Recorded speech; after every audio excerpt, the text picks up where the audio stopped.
بسم اللہ الرحمن الرحیم۔ روزے کی حالت میں استنجا کیسے کرنا چاہیے؟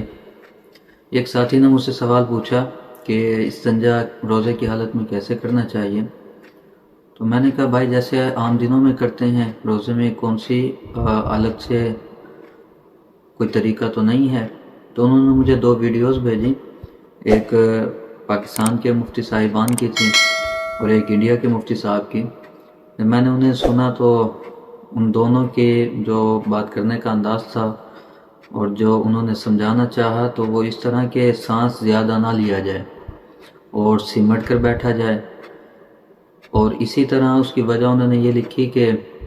اس سے پانی معدے میں جانے کا اندیشہ ہے مقعد کے راستے سے، اور انڈیا کے مفتی صاحب نے بھی یہی بتلایا کہ پانی معدے تک پہنچ سکتا ہے۔ تو مجھے علم نہیں کہ انہوں نے ایسا کیوں کہا۔ کوئی اگر میڈیکلی وہ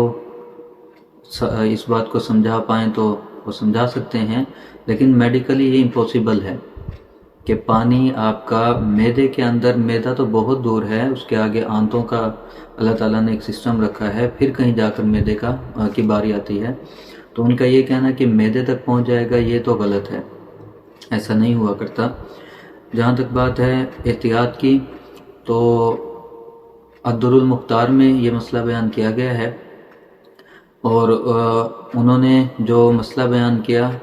اس کے بعد انہوں نے اس بات کی وضاحت کر دی کہ ایسا بہت کم ہوتا ہے، وَهَذَا قَلَّ مَا يَكُونُ۔ انہوں نے یہ خود فرما دیا کہ ایسا ناپید ہے، اور مسئلہ انہوں نے یہ لکھا کہ موضع حقنہ تک،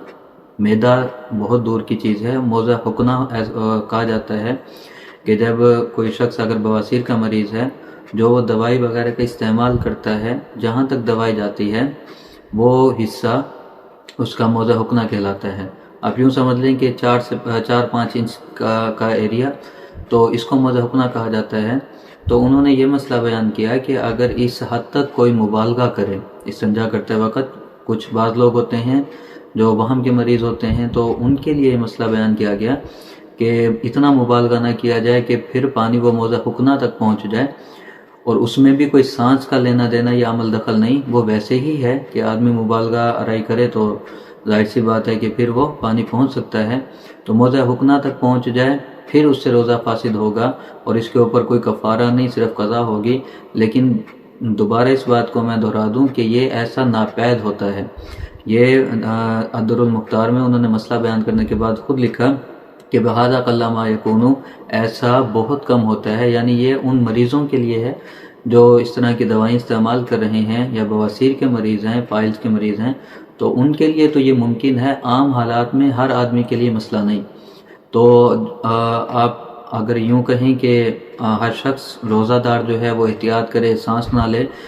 لا یکلف اللہ نفسا الا وسعها، اللہ رب العزت نے قرآن پاک میں ارشاد فرمایا ہے کہ کسی انسان کو اللہ تعالیٰ نے اس چیز کا مکلف نہیں بنایا جس کی وہ طاقت نہیں رکھتا۔